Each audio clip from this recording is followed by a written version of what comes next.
Okay, so now, hello mga ka-IABLs. So ngayon, I'm going to be serious with our discussion dahil ito ay application. No? So medyo, hindi ko na nilagay yung aking intro kasi diretso tayo dapat sa ating lesson. So this is for module number 6 in Disciplines and Ideas in the Social Sciences. So just ignore the darkness. No? So you can see me naman and I will explain this to you, no? Module 6 kasi tungkol siya sa application ng Marxism and Symbolic Interactionism. So this one, let's start with application ng Marxism. So nauna na yung structural functionalism. So move tayo sa Marxism. So konting review muna tayo, no? We all know that Marxism as a theory, meron tayo ditong dalawang opposing side or yung dalawang magkatunggali in the two are bourgeoisie and the proletariat. Alam natin yung bourgeoisie. This is the rich people. No, kasama din yung mga capitalists, sila yung mayayaman, sila yung may kaya. And the proletariat, sila naman yung mga workers, sila yung mga manggagawa, sila yung mahirap, parang sila yung na-oppress sa society, sila yung naiiwan.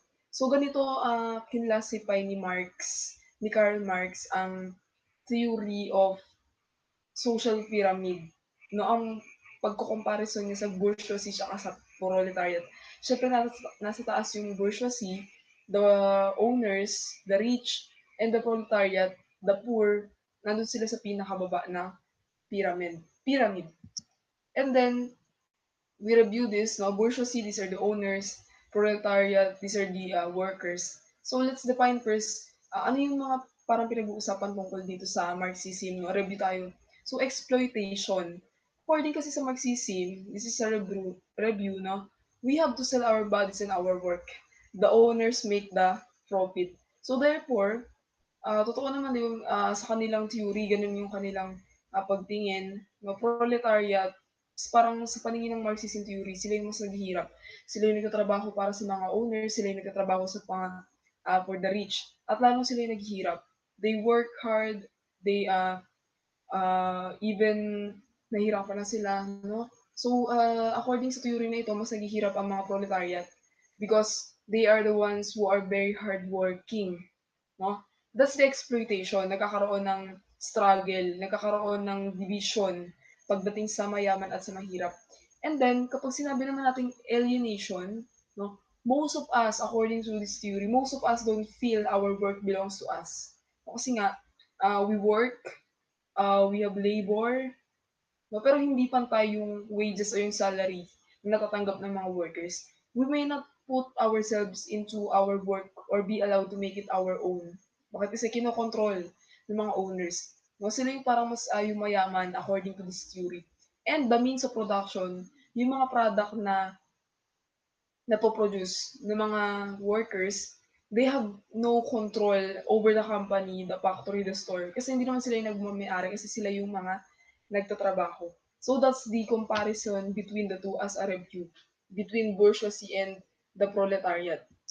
So eto nga, according to Karl Marx, it is not people who make society so unequal. So hindi daw mga tao ang nagiging dahilan kung bakit nagkakaroon ng hindi pagkapantay-pantay sa society, kundi ang sistema. Gusto niya kasing maalis ang capitalism eh. Gusto niyang maalis ang private property, gusto niya maging equal lahat. Lahat ng tao sa society ay merong pag-aari. So yun yung view ni Marx, no? It is a system of capitalist production, and the false consciousness hurts people by hiding the real cause of their problems.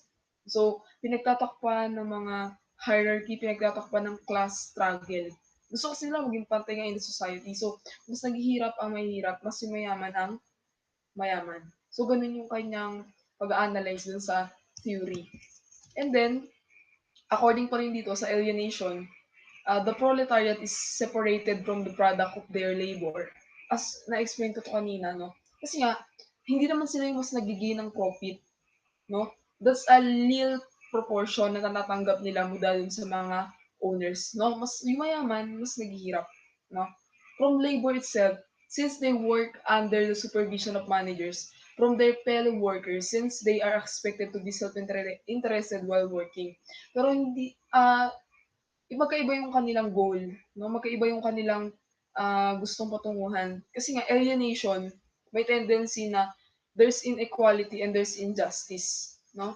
Punta tayo ngayon sa mga application 'no. So ano naman kaya 'tong importance ng Marxism as a social science approach 'no. Ang goal kasi ng Marxism, ini-encourage nito yung mga researchers, ini-encourage nito yung mga, political leaders 'no, how to engage in a action-oriented. Paano nila magagawa ng aksyon ngayon etong nangyayaring ganitong issue between the rich and the poor. So lalo na ngayon yan napapanahon yan in the administration 'no, lalo na sa mga marginalized people, sa mga mahihirap na lugar na hindi kayang abutin ng government. So that is their task to do. And this is very challenging for the government to give solution to this kind of poverty. That's poverty na nakikita natin, the rich and the poor. Okay? So and then as a review again, eto si Karl Marx, eto na yung application natin. Nagbigay siya ng apat na reason, no? Alienation, realization, what is the real condition of bourgeoisie and proletariat in our society today. So, una sa lahat dyan ay ang alienation from the act of working. So, what if nagtatrabaho na? So, lagyan natin yung sa perspective. No?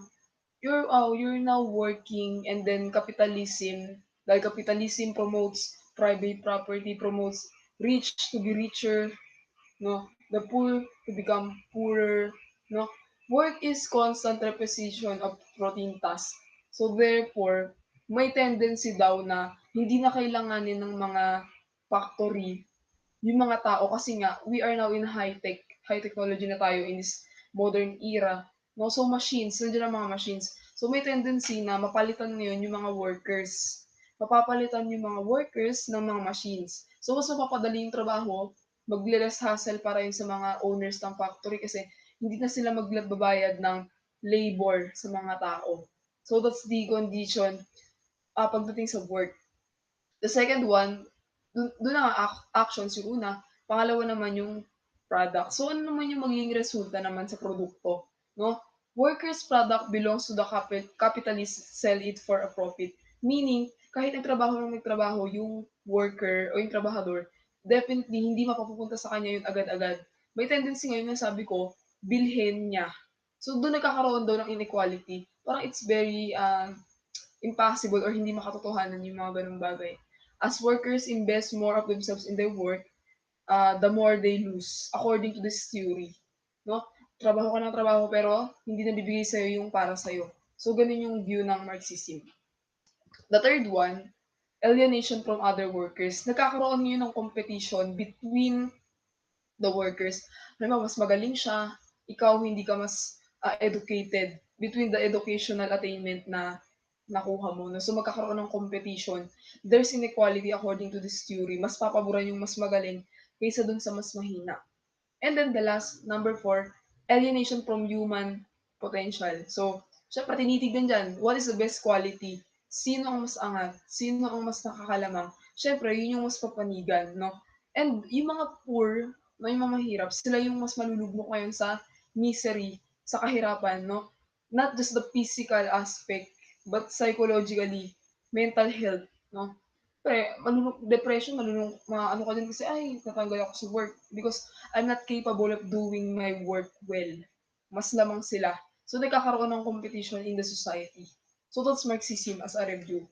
So, bibigyan ko kayo ngayon ng example sa dulo na itong application natin. So, eto, makikita muna natin dito yung limitations. So, bakit daw nagkakaroon ng, parang ito yung summary no, ng Marxism. According to this theory, Marxism, yun na nga, lagi may contradiction.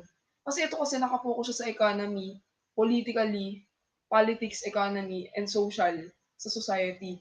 Economic, social, and political. So, ganun yung sakop niya sa economic, pagdating sa wealth, political, pagdating sa system ng government, and then sa society, so between the interaction of the people. So, that's capitalism. Talagang kinokontradict niya yung pagkakaroon ng private property in the society. And then, according to this theory, capitalism is very exploitative, meaning hindi siya parang hindi niya pinopromote yung equality, freedom to have your own. Kasi nga, nagkakaroon ng hierarchy or ng class struggle. And it promotes inequality between the people na hati ngayon nagkakaroon ng parang pyramid. Siyempre the poor at the lowest and then highest natin diyan is yung mga rich. Bigyan natin yun ng example. According kay Marx, just take note of this quote, no? The unity of the bourgeoisie can be shaken only by the unity of the proletariat. Kung hierarchy ngayon yan, no? Ang mga proletariat sila yung mga nagiging dahilan para tumaas pa ng tumaas ang mga bourgeoisie para mas yumaman, no? So, kailangan daw magkaroon ng unity ng mga rich kung paano nila din ngayon mahihila pataas yung mga proletariat. So, sabay-sabay din umaangat. Yun yung paniniwala ni Karl Marx. And then, I'll give you some napapanahong issue, no? So, aware din ngayon tayo sa balita, no, about the human rights when it comes to political prisoners o yung mga activists, political activists, no? Sila yung may mga pinaglalaban na idea in the government. Ano part ito ng human rights, the Commission on Human Rights. So, lagyan natin ng issue ngayon, no? If you're aware or nanonood kayo ng news about Reyna Nasino's case, no? She's a political activist na naka-detain ngayon, no? Kung napanood niyo sa balita, nakakulong siya ngayon sa Manila City Jail and then namatay yung kanyang anak. Okay, namatay yung kanyang anak matapos malaman pala nung kinulong na buntis pala siya sa kulungan and then after niya mga anak, no, saglit niya lang nakita yung anak niya nung nagkaroon ng lamay dun sa kanila. So, let's now examine what's the connection of this issue pagdating natin sa Marxism. So, Reyna May Nasino, ito yung trending ngayon, no?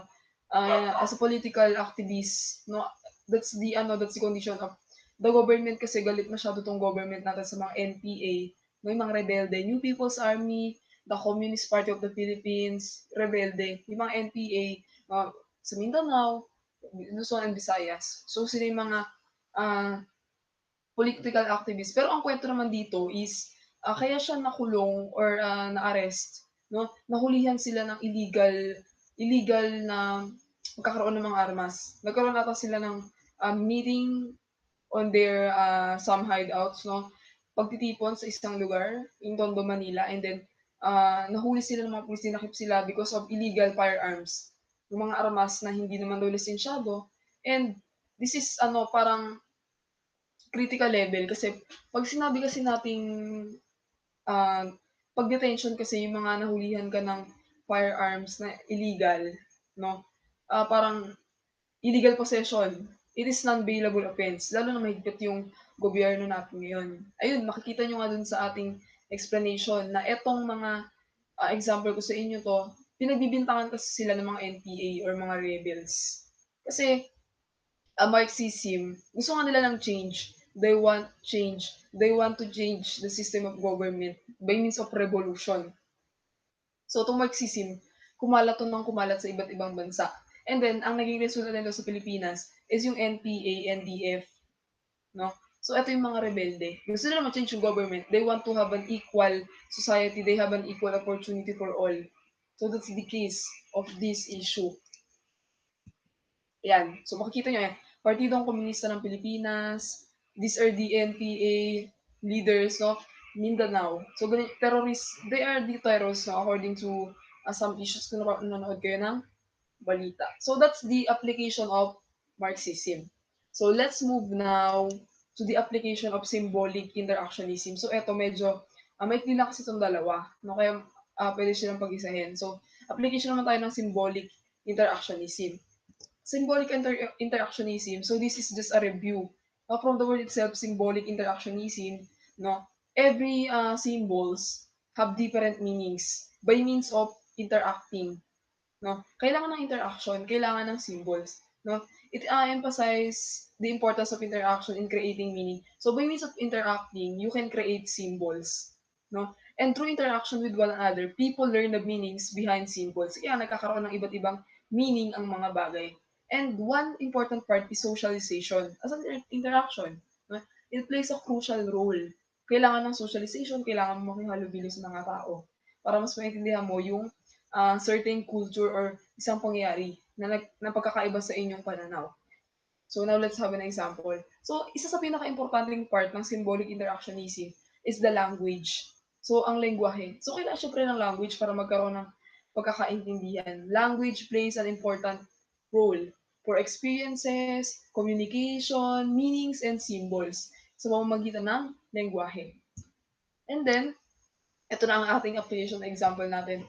When you are familiar with sit-sit or calling the attention of somebody. So, calling the attention of somebody, this is an important role in symbolic interactionism, no? Iba-iba kasi tayo ng interpretation, no? When you call someone, when you approach someone by means of communication, lalo na we are Filipino, Filipinos can communicate and understand each other through time. So, pag tinawag mo si Sit, hoy, no, tinatawag mo siya, no?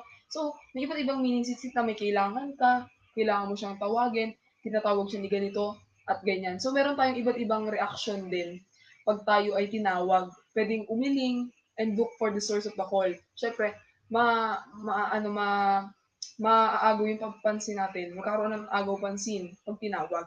No? Yung minsan naman, yung ibang interpretation sa pag sinabing sit-sit, tinatawag. Yung iba naman parang kabastusan yun para sa kanila. So magkakaiba yan ng meaning. Kung sa kanila, okay lang yun. Sa kabila naman, pag tinawag ka ng ganong paraan, hindi yun maganda. So that's the example. Ayan, eto, lagyan natin sa negative, no? Yung iba, no, this is an alarming part, no? The government, nagkaroon sila ng batas patungkol dito in catcalling. Catcalling, this is like public harassment. No, parang hinaharas ka nito, eh, lalo na yung mga babae. No, pag tinawag ka, pag dumaan ka, yung mga tumawag sa'yo, no? Parang yun ay pambabastos. So that's the negative part pagdating sa symbolic interactionism, parang binabastos, tinatawag, public harassment. So may mga batas ng patungkol dyan. Next natin, iba pang example natin, sa pananamit, sa pagkain. So may iba't iba yung symbols, no?